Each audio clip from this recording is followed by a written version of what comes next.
ګرانو عزتمندو کتونکو موږ دا وخت فرانکفورټ په ښار کې ولاړ یو کوم ځای چې د قامي مبارزینو د یاد غونډه شروع ده. پروګرام ډېر ښایسته روان دی. زمونږ د کولن نه ملګري ټول راغلي دي، د فرانکفورټ کسان، د جرمني د هر ګوټ ګوټ نه خلک راغلي دي.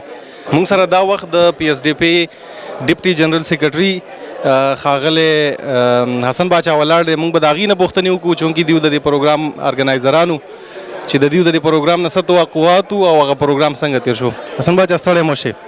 خدای دې وخت خوشحاله اوسئ. زه د شمشاد ټلویزیون ډېر زیات شکرګزار یم چې دوی موږ ته کوریج راکوي او موږ ته راورسېد د ټولو پښتنو اواز په ټولو پښتنو خورئ. زموږ پروګرام ډېر ښکلی روان دی او زموږ په دې کې د ټولو پښتنو ته یو دا خبر ورکول غواړو چې د خپلې خاورې نه د دهشتګردي ختمه کړي او د دې لپاره تاسو هلې ځلې وکړئ، راټول شئ، یو ځای شئ او د دهشتګردي چې څنګه ختمولی شي دا بس تاسو ډېره ډېره مننه یې. ډېر خوشحاله اوسئ.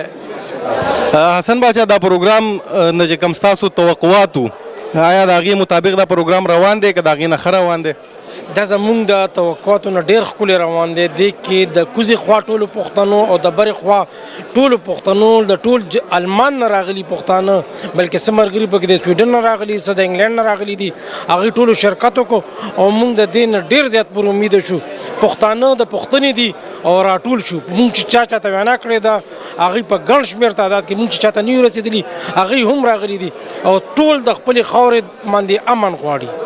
ډېره ډېره مننه. الله دې دا وکړي چې کله ټول پښتانه په یو مرکز راغونډ شي او موږ ټول د خدای پاک آباد او خوشحاله لري. ډېره مننه حسن باچا.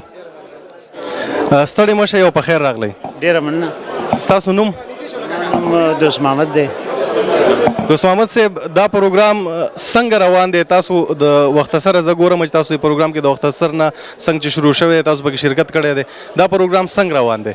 ډېر ښه روان دی او ډېر زیات د خوشحالۍ پروګرام دلته وشو او د لر او بر دواړه طرف ته پښتانه راغلي ول او ډېر خوندور دی. د دې کم دا پروګرام چې کم کسان ګوري هغوی ته زموږ دا کم چې کتونکي هغوی ته د خپل طرف نه کم پیغام ورکول غواړئ؟ پیغام خو د ټولو نه غټ دا دی چې لکه څنګه دې خلکو دا خبره وکړه چې په موږ باندې څه کېږي چې موږ یف شو او د هغې مخنیوی وکړو، خپل ځان پرمختګ طرف ته بوزو، ترقۍ طرف ته بوزو او خپل کار صحیح روان کړو. ډېره ډېره مننه. ډېره مننه. زموږ سره دا و دوست محمد صاحب راځي، زموږ سره ښاغلی نصیر خان ولاړ دی، د هغوی سره به موږ څو خبرې وکړو.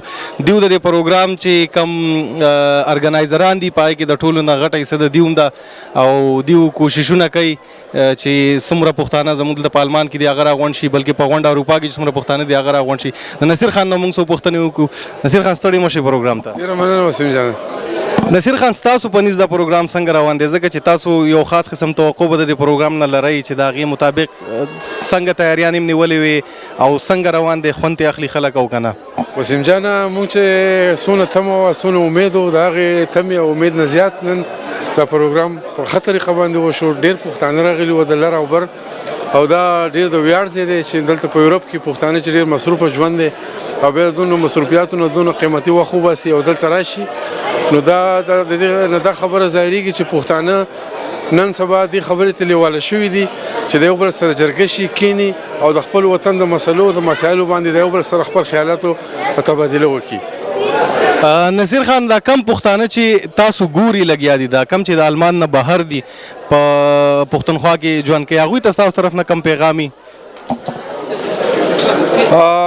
دلته اوسېدونکي پښتانه زه خو بس دا وایم چې صحیح ده چې دلته ژوند ډېر زیات مصروفه دی، کارونه دي دلته، خپل جدا شرایط دي د یورپ، خو زه د خپلو ټولو پښتنو ته دا وایم چې دوی د خپل وطن د مسایل د خپل وطن هیر نه کړي او د خپل وسه پورې دا هم زموږ یو ملي وظیفه ده چې موږ د خپل نورو مصروفیاتو سره سره د وطن غم هم وخورو او هم دغه شان د مطلب دی د خپل اړیکې په آینده کې هم دغه شان ټینګ وساتو.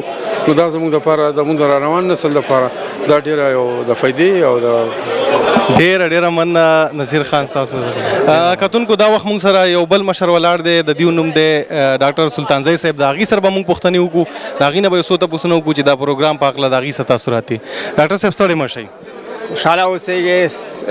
زه خو د پښتنو ټولنیز ولسوالیز ګوند نه ډېر خوشحاله یم چې زه یې دعوت کړی یم او زه په دغه ټول پروګرام باندې شرنا واچوم.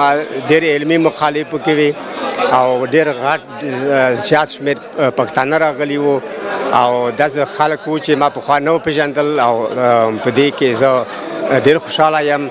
او مهمه د قومي مشرانو راټولېدل یا د دوی په افتخار باندې په ویاړ باندې یاد غونډه کول دا یو ډېر مهم شی دی او دا یو په یو شکل باندې تبلیغ دی چې د دوی پیغامونه په عمل کې پیاده شي. او بل مهم شی خو دی چې د حتی محمد صلی الله علیه وسلم چې د اسلام تبلیغ کولو او داسې معنی لرله که چېرته د دا کار نه وای کړی او نو دغه د ده پیغمبري به هم ټوله دنیا کې دومره مخته نه وتللی د اسلام دین چې و. او د دغه مشران چې زموږ تاسو دي دغه هم د یوه برخه د خدای یوه برخه ورکړې ده. یعنې داسې د یوه قوم د ولس مشران چې دي داسې عادي خلک نه دي. نو په دې لحاظ باندې د دوی یاد غونډه او د دوی د پیغامونو عملي کول یوه تقریبا لکه یوه فرضیه ده د موږ تاسو لپاره. او زه خو په دې خوشحاله یم چې دغه په راتلونکي وخت کې هم د تل دپاره په کال کې یو وار باید د دې ورځې لمانځنه وشي.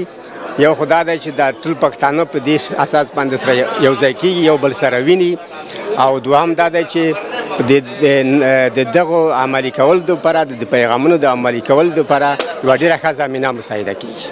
ډاکټر صاحب ډېره مننه ستاسو د راتګ نه ډېر جهان مننه او الله دې وکړي چې پښتانه ټول رایو شي. ډېره مننه. آباد اوسئ. ګرانو کتونکو د نننۍ ماښامي کې د نننۍ غونډه کې زموږ چې کوم مشران مبارزین دي او هغوی په دې دنیا اوس نشته د هغوی د یاد کې هم په دې کې ډېر شی خبرې وشوې او د هغوی د یاد غونډه ده. موږ سره دا ټایم داسې یو کس ولاړ دی چې هغې خپل د دې خلکو سره خپله مینه د هغې د مصورۍ په شکل کې ښولې ده. مخامخ هغه تصویران تاسو ته ښکاري چې د ډاکټر کبیر ستوري صاحب یو عکس هغوی جوړ کړی دی او بیا بل خوا د باچا خان بابا تصویر هغوی جوړ کړی دی.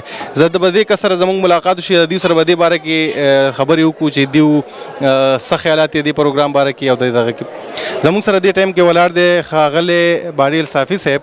د هغې سره به یو څو خبرې وکړو. ستړی مه شئ پروګرام له ډېر مننه.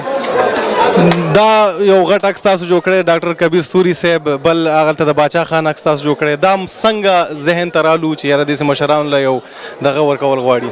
والا دا خو د پښتنو مشران دي او دې چې هغه لاره موږ دپاره انتخاب کړې ده او هغه سمه لاره چې موږ ته ښودلې موږ باید دا لاره تعقیب کړو. د دې لاره په هماغه لاره باندې چې موږ ته یو لاره ښودلې باید موږ د دې لاره تعقیب کړو. زه خپله یو انځورګر یم.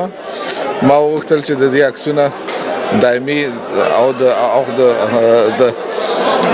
د ملت لپاره او د پښتنو لپاره خاصتا زه رسم کوم چې د دې لپاره د افتخار دی. باچا خان خصوصا ستوری صاحب او ټایم نو که نه د ټول مشرانو عکسونه ما رسمول. ډېره من کوشش کوم چې د ټول مشرانو عکسونه هم رسم. ډېره مننه ستاسو د ټایم نه. الله دې وکړي چې نور دې تاسو له خدای پاک دغه درکړي. الله ډېره مننه. کتونکو موږ سره دا وخت ښاغلی مبارز صافي صاحب ولاړ دی. د هغې نه به تپوس وکړو چې دا پروګرام د هغې په نظر کې څنګه تیر شو.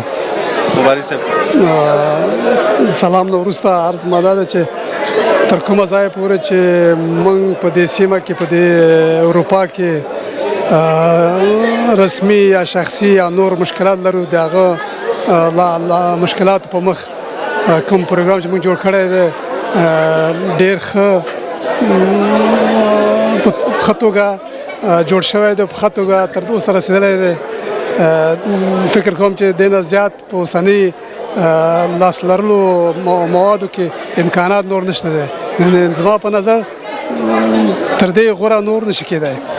ډېره مننه صافي صاحب. الله دې وکړي چې زموږ په سر باندې ستاسو د مشرانو غوندې لاسونه ډېر وي او الله مو مبارک ده.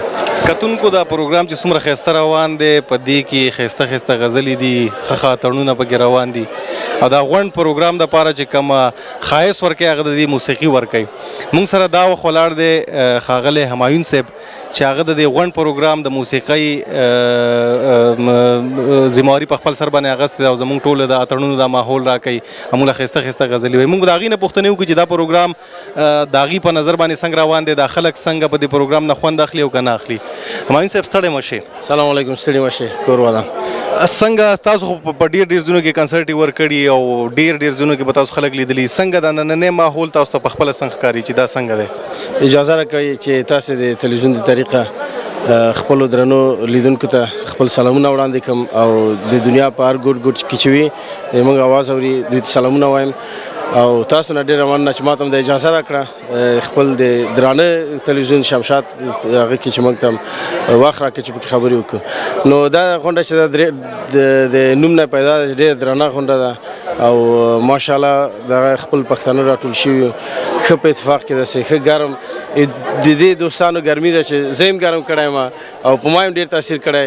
نو خدای دې همیشه دغسې اتفاق لري او خدای دې همیشه دغسې خوشحالیانې او محفلونه سره ولري چې تر څو نه تنها د موږ د مشرانو نه د کشرانو زده کړي او دا موږ د دغسې د زامنو نه لمسیو ته لمسیو نه کډواسیو ته پسې پاتې شي. ډېره مننه. الله دې وکړي چې ستاسو دا سوالونه او دا دعاګانې قبولې شي. الله دې رحم وکړي زموږ په ټولو پښتنو باندې. ډېره مننه همایون صاحب. ګرانو کتونکو، زموږ د قامي مبارزینو په یاد کې چې کومه غونډه موږ جوړه کړې وه نن هغه پایې ته ورسېده. ډېره ښایسته غونډه تېره شوه، په دې کې اتڼونه وشو، په دې کې ښایسته ښایسته مقالې وشوې. زموږ د کشرانو دپاره پکې د ډېرو نوې خبرې مخې ته رالي چې هغې دپاره زموږ دپاره په مستقبل کې ډېرې ښې ثابتېدی شي. زما سره په دې ټایم کې د پی ایس ډي پی د مشرانو د جرګې غړي ولاړ دي. یو خواته ماته علي خان مسعود صاحب ولاړ دی او بل خواته ماته شیرین ګردیوال صاحب ولاړ دی. زه به د هغوی نه تپوسونه وکړم چې یاره دا پروګرام د هغوی چې کم سوچونه او کم توقعات دي چې هغې آیا د هغې مطابق دا وشو او که څنګه وشو. نو اول به زه شیرین ګردیوال صاحب نه پوښتنه وکړم د دې پروګرام په هکله. ګردیوال صاحب، ستاسو په هکله باندې دا پروګرام څنګه تېر شو او چې کوم ستاسو توقعات هغه پوره شو او که څنګه وشو؟ ډېره مننه. نننی پروګرام ډېر رنګین و، ډېر ښکلی و. په لومړي سر کې مقالې وې او موږ د خپلو مشرانو په هکله چا کومه ذمهواري په غاړه اخیستې وه هغه په ښه طریقه سره ترسره شوله. زه فکر کوم چې نننی پروګرام ډېر منظم و، د ډیسپلین د نګاه نه، د مقالو د نګاه نه، د مقالو د ارزښتونو ارزیابۍ د نګاه نه ډېر مهم او په آخر کې کلتوري پروګرام و. هغه هم د ملګرو په اتڼونو باندې ډېر ښکلی شو. زه فکر کوم چې د دې ملګرو د فرانکفورت ملګرو چې کوم خواري کړې وه دا بالکل پر ځای وه. خدای دې ژوندي لري. ډېره مننه ګردیوال صاحب. الله دې رحم وکړي په موږ ټولو باندې.